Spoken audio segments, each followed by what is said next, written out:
Welcome back to 5 Talking Points, the series where I pick out 5 things from the previous F1 Grand Prix and talk about them. We're now 1 out of 2 races down in the Iberian doubleheader as the F1 circus headed to Portimao for the Portuguese Grand Prix. So let's talk about it.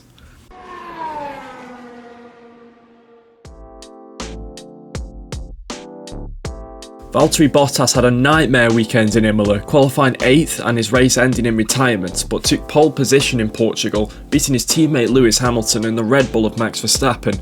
He may have ended the race in 3rd, losing out to the 2 aforementioned drivers, but ended up claiming the fastest lap and managed to stay in touch with the other 2, which is something he didn't manage in Bahrain when he also finished 3rd. It may not have been the redemption race he wanted, but this result moves him up to 4th in the championship behind Hamilton, Verstappen and Lando Norris. It's fair to say that the first 2 races didn't go Checo's way. In Bahrain, his car shut down on the formation lap and he had to produce a comeback drive, whilst in Imola, after starting on the front row, he got a penalty for overtaking under the safety car and spun into the gravel to finish outside the points. This time around, he started and finished 4th. But it wasn't quite that simple. After being overtaken by Carlos Sainz and Lando Norris on the 2 respective starts, the race start and the safety car restart, he made his way back up to 4th, which is where he stayed until the top 3 pitted. Staying on his medium tyres that he started on, Perez led the race for a number of laps, before an incident with Nikita Mazepin slowed him down enough to be overtaken by Hamilton before he pitted. But when he did, he put on the soft tyres and went for the fastest lap. Whilst the fastest lap ended up going to Bottas, Perez did everything he could, and had the type of performance that we never saw from Alex Albon or Pierre Gasly in that second Red Bull. It wasn't the greatest of days for Kimi Raikkonen. Last year he produced a first lap masterclass to gain 10 places from 16th to 6th. This year, after not gaining any places on lap 1, he then collided with his teammate Antonio Giovinazzi, which damaged his front wing and lodged it under his car, meaning he had to go straight on at turn 1, into the gravel and out of the race, the only driver to retire. The incident brought out a safety car, and it turned out to be the only incident causing any sort of yellow flag during the race. Raikkonen took the blame for the incident and said afterwards that he made a wrong change on his steering wheel and was checking to see if it's right, and just ended up driving into his teammate by accident.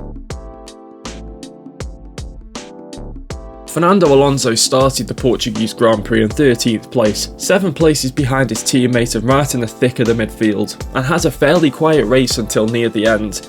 After starting on medium tyres and being one of the last cars to pit, Alonso fought his way through up to P8, overtaking Gasly, Ricciardo and Sainz, the latter 2 of which he said were cars he was not expecting to be fighting against in the race, as they were in faster machinery.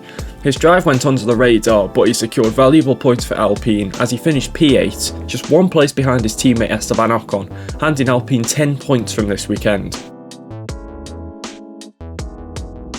A big unknown for the teams this weekend was which tyres to use during the race, which would work best, and the changing temperatures, and this differed for many teams. One of the most noticeable differences was for Ferrari, where Charles Leclerc tried his best to qualify on the medium tyres, and did, starting in P8. Meanwhile, his teammate Carlos Sainz qualified on softs and started P5. After the opening exchanges, Sainz was in P6 and Leclerc remained in P8. When it came to the pit stops, Sainz was the first of the 2 to stop, switching from his softs to a set of mediums.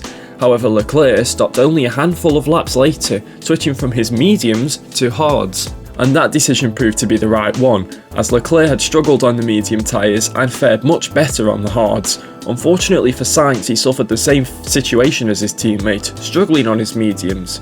For him, however, it was worse, as he dropped back to P11 and finished there, having to spend longer on those medium tyres. Well, that is it for this episode of 5 Talking Points. If you guys enjoyed it, make sure to smash that like button down below, subscribe if you like what you see and you want to see more, and if you don't want to miss a video, hit that little bell next to the subscribe button. You'll get a notification whenever I upload. Until next time, thanks so much for watching.